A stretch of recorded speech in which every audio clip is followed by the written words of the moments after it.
But having said that, I want to get this meeting in a whole and introduce our speaker, a cartoonist, writer, game creator, and raconteur extraordinaire, Stan. Hello. Hey.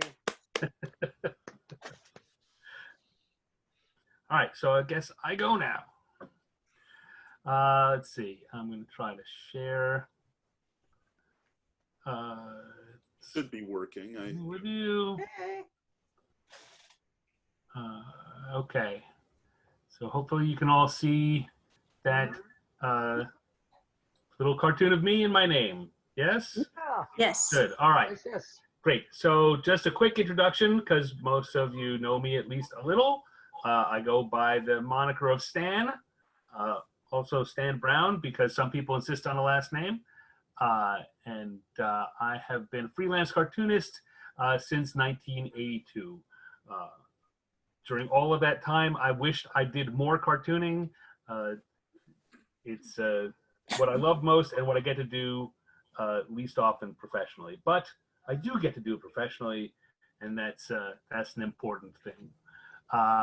I lived and worked in Japan from 89 to 94, where I was an English teacher, and I was doing cartooning for some English language publications while I was there. When I came back, I worked as a game designer on Dungeons and Dragons and other game products, starting for a small company in Pennsylvania, and then through Wisconsin, and that's what brought me out here to Seattle, where I was working for Wizards of the Coast. I wound up becoming a creative director at Wizards of the Coast, and from there I went down to San Diego for a few years to be a creative director at Upper Deck Entertainment, where I was leading teams of writers and other creative folks in game creation and writing of narrative and doing art descriptions, all different kinds of stuff. And along the way, I also found some time to do a little writing too. I've had a couple of novels and about 15, 16 short stories published here and there. So I dabble, do a lot of different things.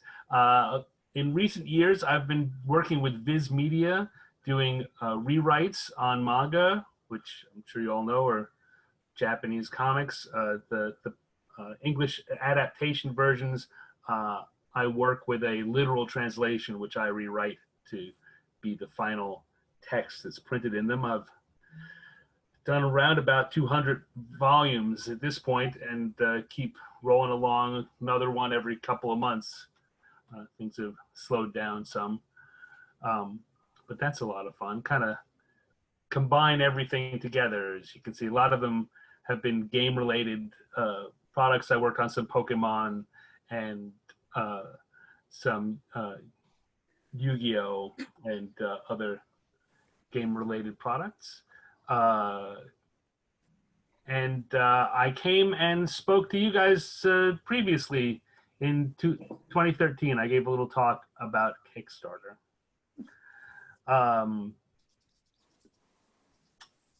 Which I don't know if anyone remembers. That was the first presentation I'd done in quite a long while, but I think it went pretty okay. And I'm happy to be back and chatting again. I usually just like sitting in the peanut gallery with everyone else, but I'm happy every once in a while to talk about something. And today Bill asked me to come in to give a talk, which is called Creativity in a Time of Pandemic. Basically, you know, it's a crazy time for all of us, and it's a hard time to be creative. And I've been surprisingly, to if no one else myself, successful at keeping up my creative output over the last year, and that led to writing an article, and now talking about it. So I'm no great expert in this field. What I have is cobbled together through my own experience and whatever reading and other conversations I've had. So this is mostly my perspective on the difficulties of the days and how I got around them, what tactics I used to get around. So I'm going to start by making a statement. It's not at all a bold statement, and that's it. 2020 has been a really tough year for everyone. There's been a lot going on. We started with, of course, the arrival of coronavirus in the early part of the year. For me, actually, it started in December of last year when there was an apartment fire in the building I lived in, and I wound up losing my place of residence in December of 2019. So Sorry. the entire year has been a crazy one for me. Oh. But then, we heard about coronavirus coming from China, and we had that sense of dread and anticipation. And it arrived. We had to deal with social isolation, job losses, and the economic collapse. I'm not going to be political about any of this. I'm sure my politics will shine through, but that's not what any of this is about. But just no matter which side of the aisle you come at these from, there's no denying these things are happening, and they're hard to deal with. That led into the worldwide COVID-19 pandemic. Coronavirus went from this vague thing to a very specific disease. We've had civil unrest and social uprising of different sorts. Again, I don't want to dive into the politics of it. I have my own strong opinions, but whichever side you're on, as I say, these are all very strong disincentives to be creative. They kind of, we're dealing with it here in the U.S., but it really has given truth to the old saw of when America sneezes, the world catches cold. We're having the worst trouble with coronavirus and all of this, but it's having an overflow all across the world. So the thing is that everyone, no matter what walk of life you're in, is having problems, but artists have an advantage when it comes to dealing with this 2020 problem. And that's that doing creative activity acts as a salve. Whether you're drawing or writing or doing game design, all kinds of creative activity are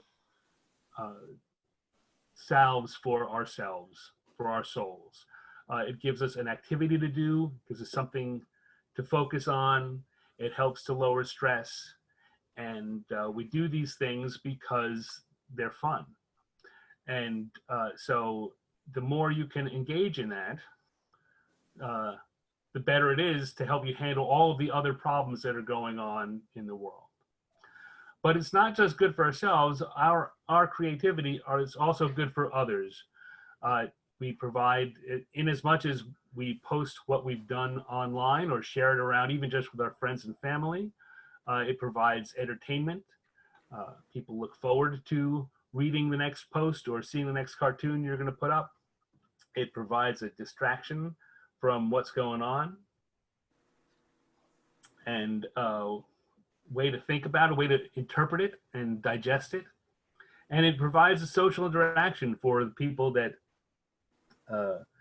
your let's just say fans and followers who look at it can then discuss it. It becomes a thing to talk about, which is not the thing that everyone doesn't want to talk about. And with a little luck, we as creative people know that we may be able to find a way to market what we do. Once you've made it, you can find a way, hopefully, to make a shekel or two out of it. But that, of course, is not what it's about. Not entirely. But there's just one problem with all this, and that's that I don't feel very creative. And when all this is coming, all these things are weighing down and happening around me, or around any of us, it becomes hard to find the focus. You feel worried about what's going on. You're not focused. It's hard to find the creative energy and focus to just sit down at the drawing table sometimes. You feel a lack of just inspiration for ideas. There are all of these the things going on are occupying your mind, and you can't get to the creative angle that you usually bring to the table with you to do your drawing. And you talk to some people, perhaps you've felt this too, there's some people who just feel guilty about spending time doing something as frivolous, for lack of a better word, as art. These are all very real feelings. It's in no way trying to put them down or tell you that not to feel them. This is our challenge, is to overcome this and get back to creativity. Question is, how can I stay creative and productive when doing such things feels like small, unimportant, and potentially even wasteful?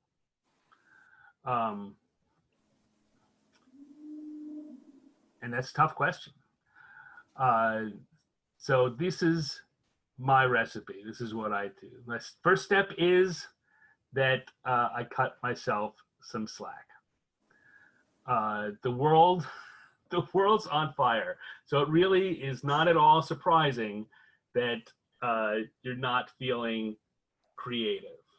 You've got to, in order to be creative, you've got to let your mind wander and drift, right? That's what it's about. We to come up with the ideas we have, we don't generally make them under pressure. I don't know, you might, and if you do, you've got a leg up on me. But we've got to be able to relax and get away from the distractions of the world. Generally, when we're being creative, find somewhere comfortable to sit.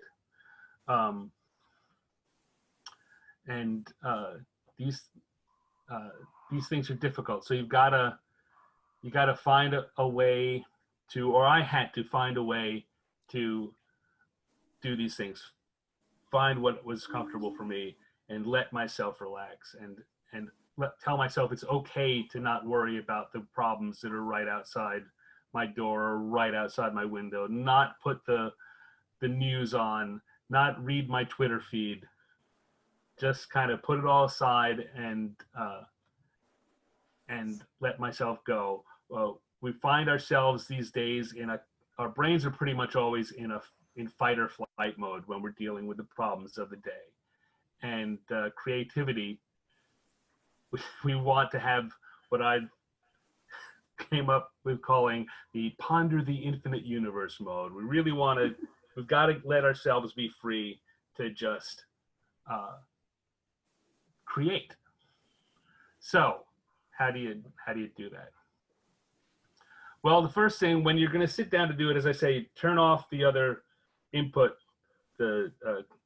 set aside time just for this and just let it flow. Now, in the past, when I was sitting down to be creative, I very often came with a goal or a particular project I wanted to work with. In the early part of this year, when I was having problems, I just let that go, and I would sit down to just doodle in this way I used to when I was in school, when I was a kid. There's no thought at all to what it would be developed into, or if it would be developed into anything. Real stream of consciousness, let it flow, put it out on the page. I went back to using very cheap spiral bound notebooks, and I would just fill them with sketches and drawings. If I was talking to my family on the phone, I really went back to the very basics beginning of my time as a creator, right? Before I even thought that that highfalutin term, just let it flow. And then once you do that, and presuming that you do that for a while, you're going to get some ideas that look like they're worth following. Eventually, trust me, if you've been having problems with it, you let the creativity flow, things will come out, you don't worry about it, and things will pop up either repeatedly that are interesting to your brain, or that just draw it once and you'll recognize it in a flash. You'll say, that's what I want to do. And once you find that thing, you need to be patient with yourself, or really what you need to do is not be impatient. We're all here to some of us are very accomplished creatives, but anyone who's been doing it for a while, you've got a sense of what you can produce and how long it takes and what the process will be like. On a time of pandemic and a time of great stress, that's not true anymore. Things are going to take longer. You're not going to have the same access to your creativity and your flow that you're used to. So you just got to be patient and let that take the time it takes. The more pressure you put on yourself, the more you're going to choke off your access to the creativity. It's 6 o'clock. And then you also need to quiet your inner editor. Once you have something that's appealing to you, if you're doing it, don't worry about whether it's good or bad. Don't worry about whether, I know I said earlier that you think you might be able to sell it. Don't worry about any of that. But what you're trying to do is get your creativity flowing and get yourself in the process back to where you can do what you've always done, what you enjoy. And to get there right now, you need to just take whatever it is that you want to work on and work on it. And if it's something that has it's a bad idea, in air quotes, then let it be that. Then it's just for you. But if you're having fun doing it, it's going to lead to something better. Say no goals. Don't worry about what's next. Just have fun. The thing about creativity, we all know the reason we started doing this as kids is that it's fun. When you're in these times of difficulty, finding that creativity again, you've got to go back to the fun. And once you do that, that's going to bring up pandemic panic phase 2. Once you're actually producing something, suddenly you're going to get hit, or again, I suddenly got hit in my time working on this, around in the February, March time, when I finally was getting back to drawing, and I could see that I was making things. Suddenly I had the thought, who cares? Right? What does it matter? In a world with all this going on, why am I bothering even doing this? There's so many more important things to do. And that's when I move on to step 2, phase 2, which is to remember that art in itself is important. Being creative, just the act of creativity, is important for me. It's important because it keeps me active. And one of the things that when I wasn't doing it, what I found at the very beginning was that I was just stuck. I found myself just sitting and reading the news. I find it still happens today. All the craziness continues to go on. I'll get in these points where I am locked up and inactive. Spending the time doing art is an activity, and it leads to other activities. In the same way that it's important to exercise your body, to get up and do something, this is a mental activity of doing something. It also is a form of mental self-care. Being creative helps fight off depression and just feeling of the blahs, the ennui. I had to put ennui in there because you get so few chances to use that word well.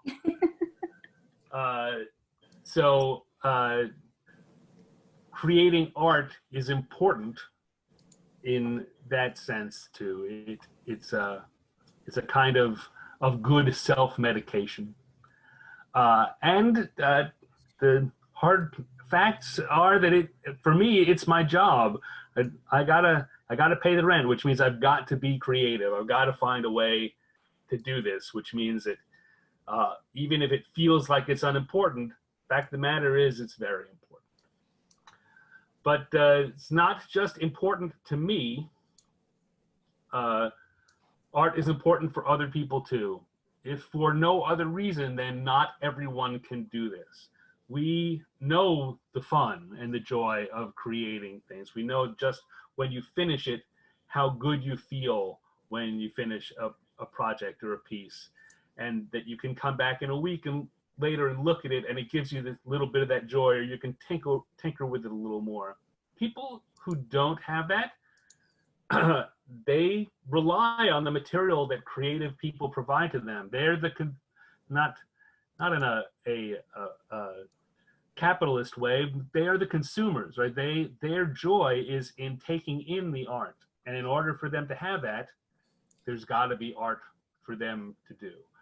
And one of the things that is almost certainly going to be true, I haven't talked to anyone that it hasn't, that in some way or somehow, what's going on today finds its way into what you're creating, even in a little way. It speaks to it in some way, and it does the same thing for the people who are reading or viewing or otherwise consuming the art that you're producing. So that leads me to my step 3. Which is that once I'm at the point where I was creating and felt okay with it, and I got past my worry about it not being important, and I felt like I could actually step away from the raw creativity of just doing something with no plan. I was going to start a project. I was really careful about what projects I chose. I made sure when I picked a project that it was, first of all, familiar, that it was something that I knew how to do. It's not a good time when you're in all that stress to try some crazy new project you've never done before. It seems like the sky's the limit right now, because if you're in a position where you were locked in and had nothing but time, but the fact of the matter is that with all the other pressures around you, it's a really terrible time to try something wild and crazy unless you're feeling loose and free. Once you are, if you don't have the blocking problem, go for it. But if you're having the creativity, the basic creativity block, then it's a bad time to pick something new. Do something that of the type you've done before, something you know how to do, something you know how long it's taken you in the past to do, and that you're familiar with what the steps along the way are going to be. The second thing I look for is something that was small, because there's power in finishing. There's we all know it, but it's even more powerful when you're having a blocking problem. The sense of accomplishment in finishing something gives you a rush, which leads you to doing another thing, which is a huge step in unlocking your general sense of freedom and creativity. So I found it very important to start with very small things that I could finish and be able to look at the end of the day and said, I did something. In fact, a lot of the first few projects or first few things I was trying to do were things that were only an hour or two long, and I could stop and say, I finished it, I did it, look. It's not something I would normally count myself as proud of. Well, I mean, I was certainly proud of the work I did, but I wouldn't feel it was an accomplishment. But back in February, getting a concept and creating one finished piece in the course of 3 or 4 hours really did feel like an accomplishment. So it's important to take that and use that to your advantage, using the power of the completed project. Going along with the familiar, make sure that whatever you're doing is straightforward, that you know where you're going, and you know what you want the message to be. You're not trying to work out some great artistic question. This all is going to be more difficult, or in this case, for me, it was more difficult than I anticipated. And every time I put a complication in the path, it seemed to be multiplied. So making a project that was familiar, small, and straightforward was the best way for me to start moving forward and building up some momentum. So I thought I would take a look, show you what the projects that I did along these lines were.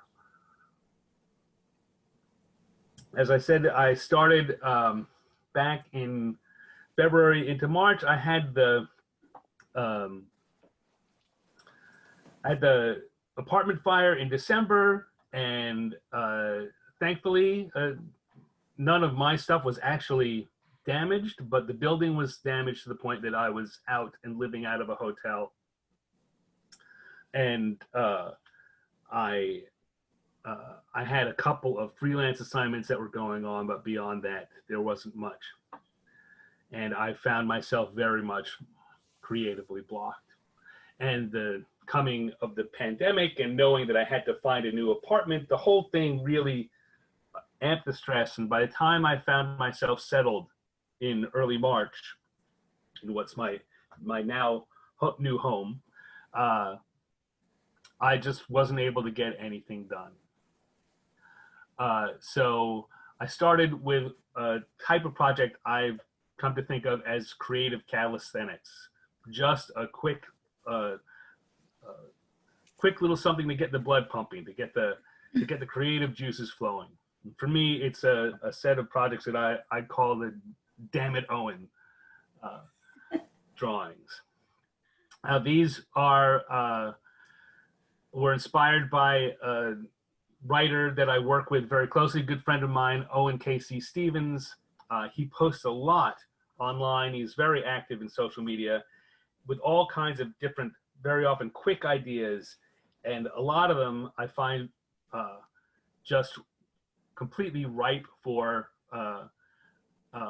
illustrations. He's got lots of words, and very often I look at them and a picture will pop to mind. So I decided that my idea for a little calisthenic was to just try to put some images to the ideas that he put out that caught my attention. So it wasn't high pressure. It didn't have to be one a day. It didn't have to be any number of them. When one caught my eye, I put some drawings out. So type of things he did were typos. He very often will put out, when he finds himself typing a typo, he puts it out there. And here, this one was, you can't serve multiple hamsters instead of masters. And so I came up with a little cartoon to go with that. And I posted, which in turn gets feedback from both him and his followers and my followers, which gave me the kind of energy and motivation to keep going and do more. First key unlocking the chains that were binding me. The others are just weird creatures. he and I do a lot of work, as I said before, do a lot of work with Dungeons and Dragons and still do all kinds of fantasy gaming. And he very often will come up with just weird creature ideas. And like, for example, the panda owl bear.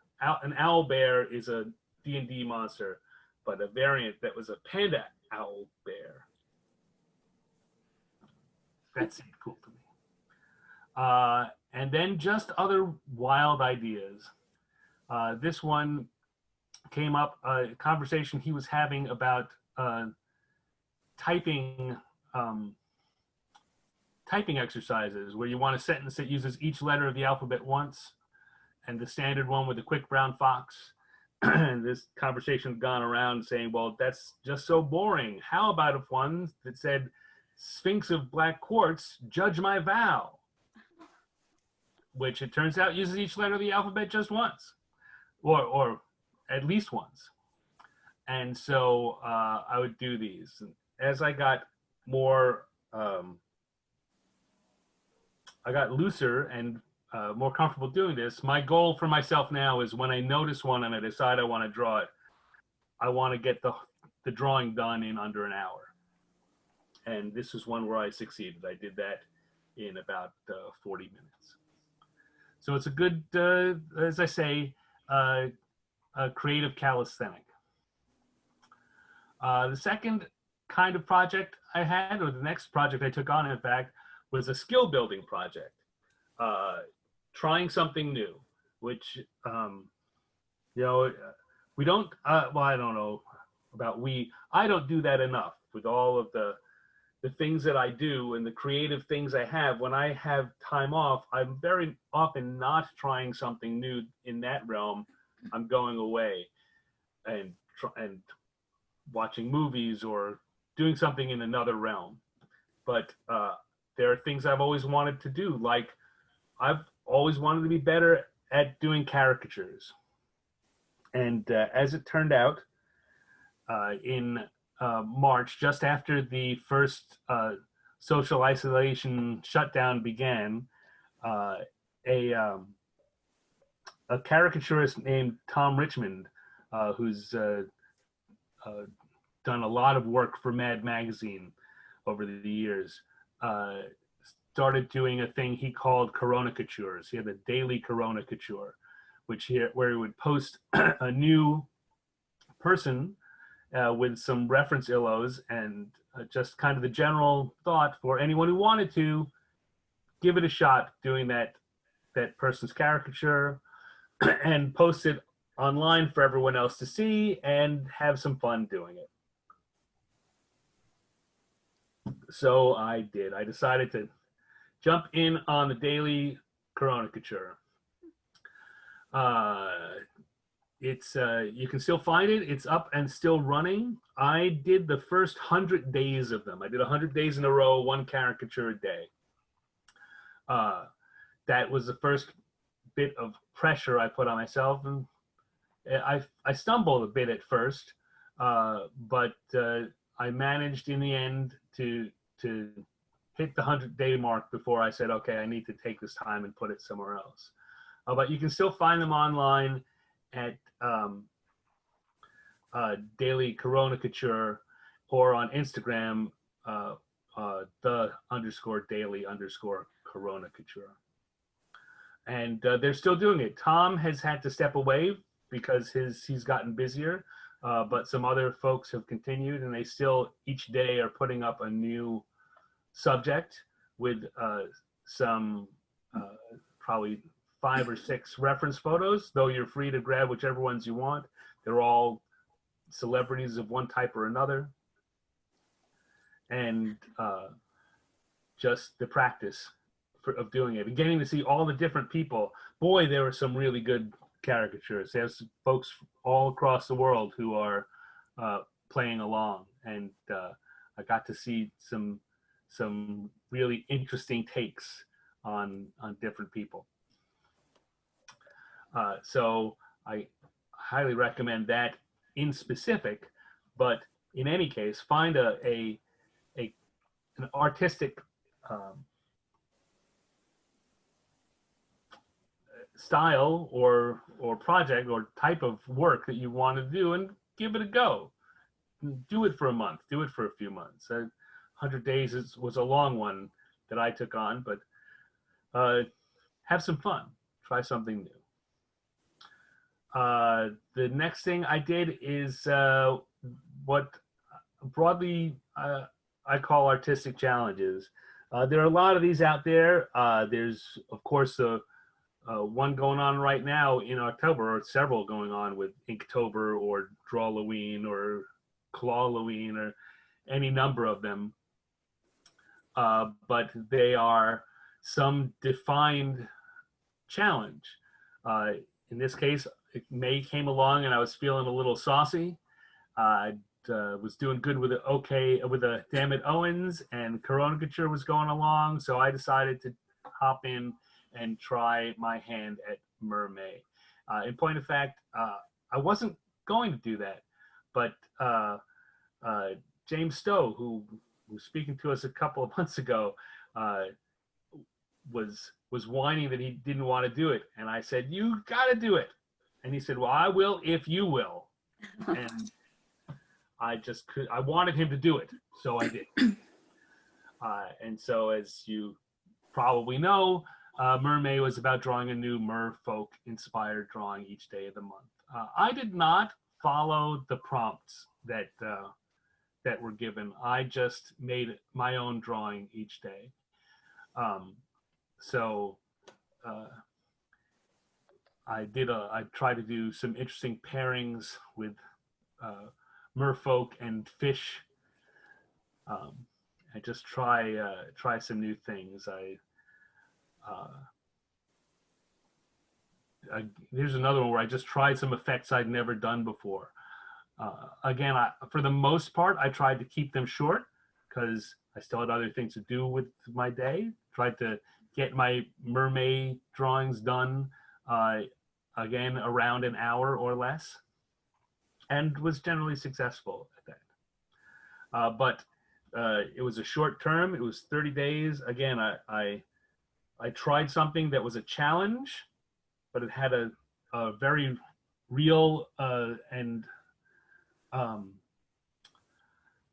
not a very real deadline, a very real short time period that was going to go on, and whether I did it or not, it was up to me. But having done it, I felt a double sense of accomplishment. I got each day's accomplishment, and then at the end, I really was beginning to feel like I was back in the creative flow, that I could do.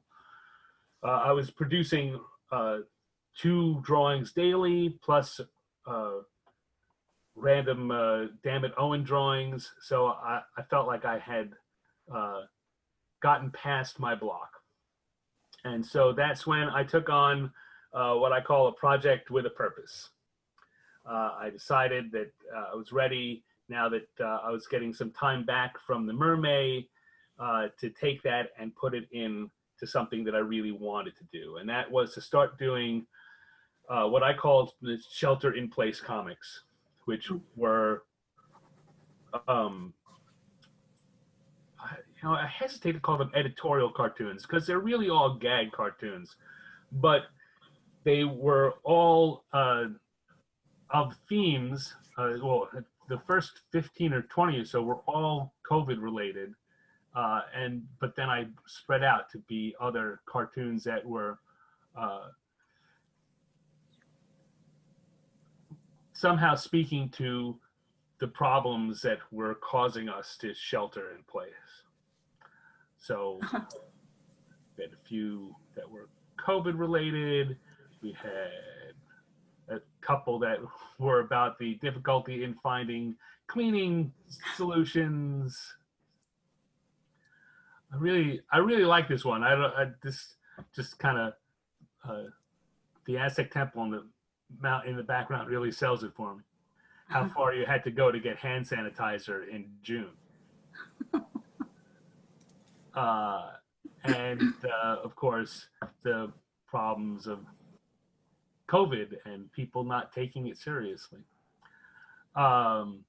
I wound up, I started that as a weekly comic and very quickly had found that I had so many ideas that I had, I needed to do it more often. So I did 3 a week. I did 3 a week from April until the middle or end of August when some project work got in the way. But I've got about 55 or 60 of them done. And right now, I'll tell you the truth, my challenge is that, one of the things that kept it easy was as long as I was doing 3 a week and I had to keep up with it, I was constantly in the rhythm of the news and events cycle. And so I could come up with gags that I found either actually funny or ironically funny based on what was going on. Once I stopped doing it, as I look at it, the speed at which everything's happening these days, and again, this is one of our problems in developing the blocks, is the speed of which everything happened has kept me from jumping back in, because by the time I think of a set of gags for what happened in the last day or two, 4 more things have happened. But I may have to go back and take my own advice and start up again if I want to do some more of these shelter-in-place comics. And then finally, I've done a little expanding of my horizons, trying something that it's kind of like skill building, but with a real eye towards being useful. In this case, it's what I've been calling, just because I needed a title, the doodle streaming, doing live art drawing. It's my first foray into live streaming. I've been using Facebook Live because it's easy, and I've got friends and followers there, so I can get people to generally hop in and to interact with, even if I don't do it without any warning. The hope is that once I get better at this, I'll move over to a larger platform like Twitch. What I've done has been D&D themed because that appeals to my existing followers and it plays back into my history, but I don't think that it by any chance needed to be. It's given me a chance to get used to the technology, the streaming technology, and the process of doing it. The first problem was figuring out how to live stream, and the second problem was, once I'm live streaming, what do I do? And it was surprisingly, for someone who's done the number of seminars and conventions and different things, I was surprised by how much of a stumbling block getting used to the process of drawing while you're streaming and talking to no one, but you've got a chat room of people that you're trying to interact with is. But again, practice makes perfect. So for me, the concept was that I want to take pieces of art from early Dungeons and Dragons books. In this case, it's an early drawing of a creature called a roper, which is like a stalagmite that reaches out and grabs adventurers. If you're a D&D player, if you're a longtime D&D player, it's a very famous piece, and I would draw my interpretation of it. That's great. Thank you. I would do that while I started with the live stream. I would just show the picture that I was going to work from, and then I would start drawing and talking to people while I did it. And again, the goal would be to get this done in an hour ish.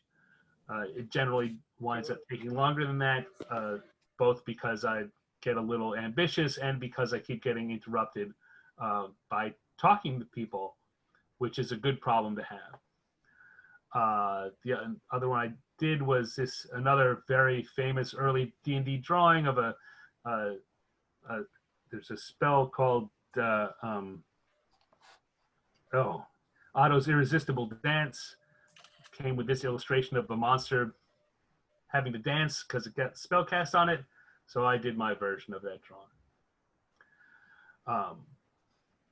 And like I say, I've just started doing that. It's going good, and I think that I've got something that I can build on. Again, I've taken little step to little step, and I think that here, as we run into the tail end of the year, while I still have challenges to overcome, I still have things like getting back into the shelter-in-place cartoons that I'm having trouble with. On the whole, I don't feel blocked anymore. I've managed to find a way to get through at least the problem of not being able to produce and be creative in the midst of this pandemic, of this stressful time. So just kind of to wrap it all up, the key points that I used were to give myself some slack. The struggle is real. It may feel dumb. It may feel like a nothing, but it's very real. So give yourself a little slack, and just get going. Remember that when you start wondering why you're doing this, that art really is important. It's helpful for you, and it's helpful for anyone that you share it with. And when you get going, be careful about which projects you choose. Choose ones that are going to give you things to build on and keep you entertained.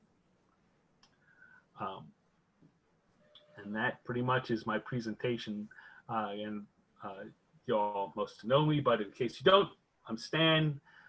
These are the places you can reach me or see my stuff online.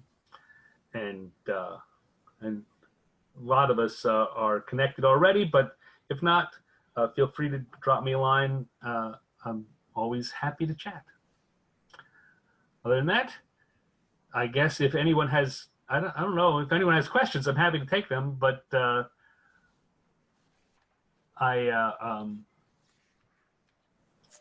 doesn't seem like the kind of thing that's very question oriented. But thank you for letting me have an hour to bore you with my thoughts.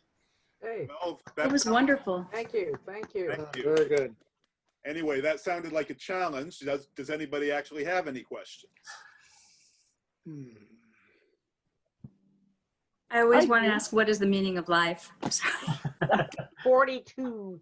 That's right. That's That's right. the answer. That's the answer for sure. Well, I have a question.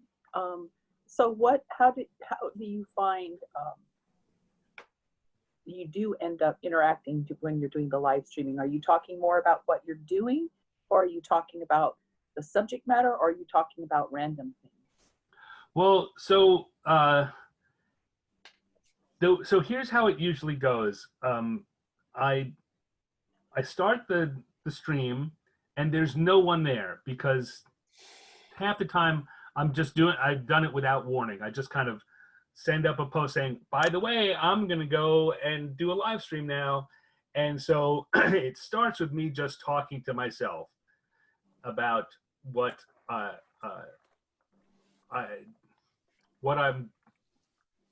doing, what I want to do.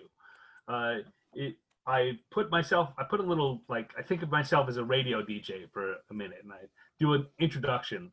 Well, in case anyone's watching this, this is Stan, and I'm here, and I want to do this. And I've picked the picture I'm going to use, so I put that up as a display, and I just talk about it.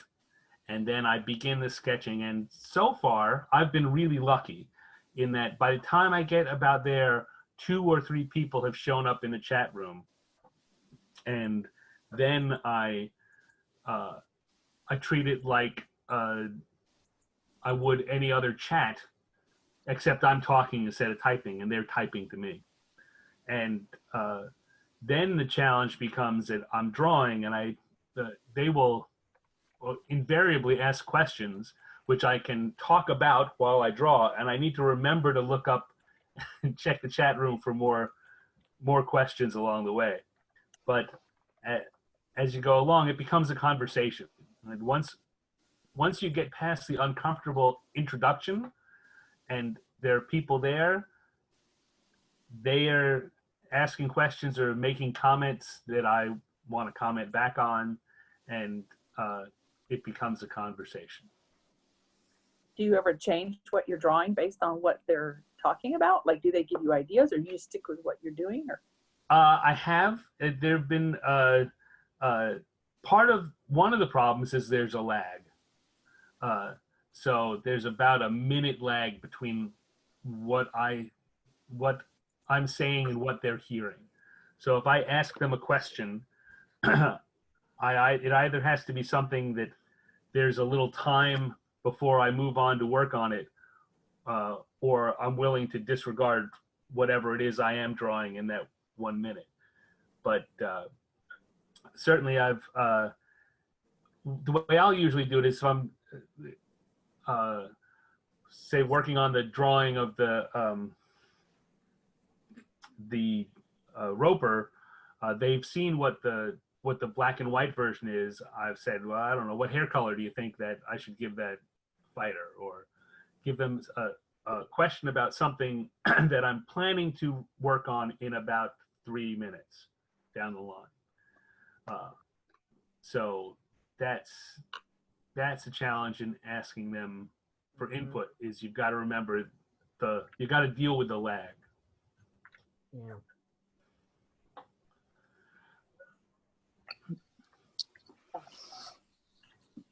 Okay, if that's everything, any more people?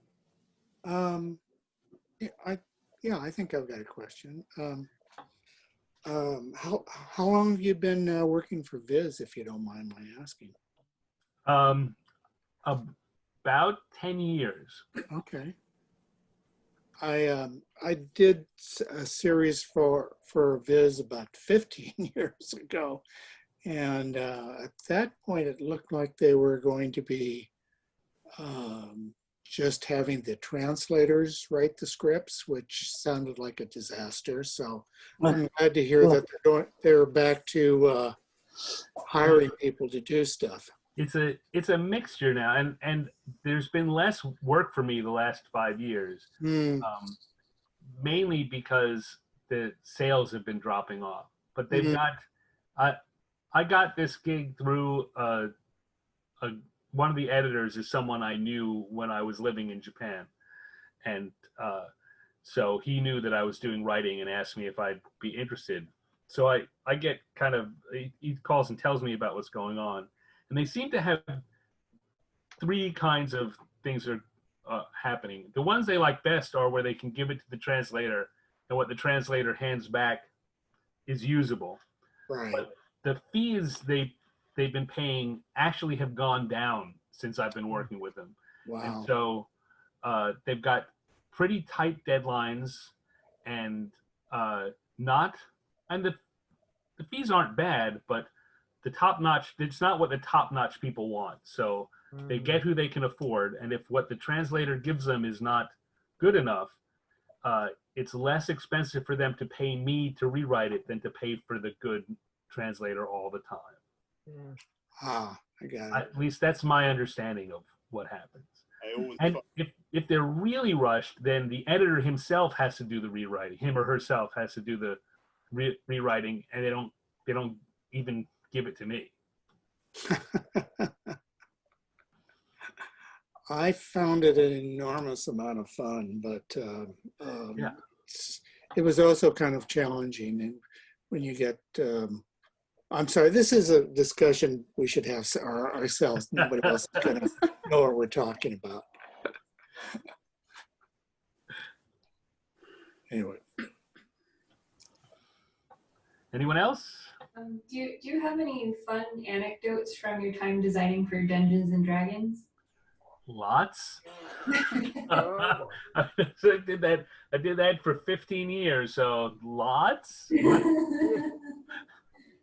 I started working for them in Lake Geneva at the original company TSR, which got bought by Wizards of the Coast here in Renton, and they moved us out. And so, I mean, when I went there, I was working with some of the people that had been my, D&D creator heroes, I really felt like a fish out of water. It's very strange to think that I'd done it so long that now people lump me together with them. In that, and I'm still playing my regular D&D game is with some of the big names from the 1980s in D&D. They're just my buddies now.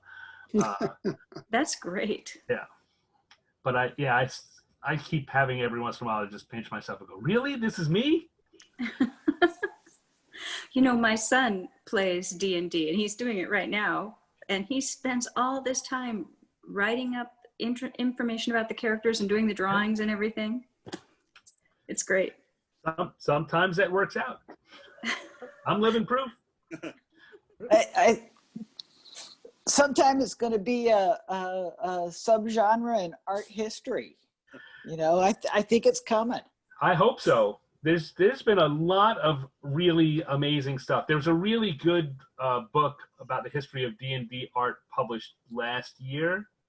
And I don't have it sitting here, and I can't remember the title of it. That's a really bad story I just told. I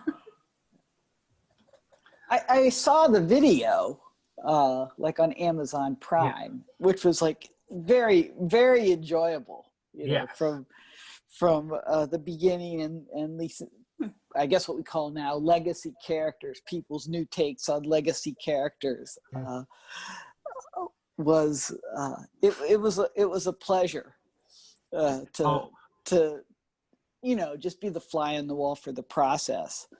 Right. Art and Arcana was the name of the book. I think I've seen that for sale before. I highly recommend it. I've actually got I have a piece in there, but it's not credited. It was very funny when that came out. Again, you know, we're all the people that worked on it over the years were a little brotherhood, or you know, fraternity. It's all very male oriented. I don't mean it to be. We're a family, and as a family, we also like to poke fun of each other. And that book comes out, the first thing everyone looks for is, am I mentioned here? Am I mentioned here? I did the writing on this. Am I mentioned here? And everyone was going through it, and I was not mentioned anywhere. Coming through it, and they're like, oh, for sure you'll be mentioned with this. And nowhere am I mentioned. But there's one page that has a drawing I did as after we moved out here. TSR, the company we were working for, was going bankrupt, and so Wizards of the Coast really saved our jobs and gave us a big opportunity moving out. So we did a thank you card for the owner of the company on the anniversary, and I drew the card that everyone signed and gave to him. Is a little cartoon caricature of him, and the D&D logo. Too much explanation. Anyway, that card got picked up and put in. The only notation under it was, "This is the thank you card." It didn't say anything about who drew it. On the same page, there was a photo of everyone from the very last day of work in Wisconsin, and I'm in that photo. But there's no tag that says who's in the photo, so you don't know that I'm on that page. It also is the page that's about the product that I worked on for 3 years and was a huge part of what got me a gaming fan base. But they've got a picture of the product, but don't say anything about who wrote it. So there's like 3 chances for me to be mentioned, and they did none of them. However, all my friends know when they look at that page is about me. Maybe they'll correct it in the second edition. Probably not, but you know, we can hope. Right.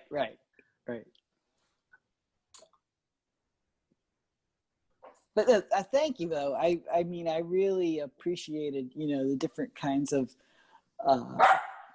approaches you took, in the pandemic to kind of get started. Because, like lots of people, it's a daily challenge. Really because, all the ways I had to get started are kind of gone. So, but thanks, I'll try and, we'll try something new. Yeah, no, I hope that there's something that helps you get past that. Great. Well, that's everything. Thank you so much, Stan. My pleasure. Thank you. For everybody who Thank you, came Stan. in late, I'll have this up on YouTube by tomorrow afternoon and have the link up on our Facebook Great. page. Great. And beyond that, thank you so much for joining us for a great evening, and I hope you all have a very good evening. Thank you. Thank you. It was wonderful. Everyone. Excellent. Nicely done. Great. Nice. All right. Goodbye then. Go home. Bye, all. Yeah, peace, love, and hippie beads, man.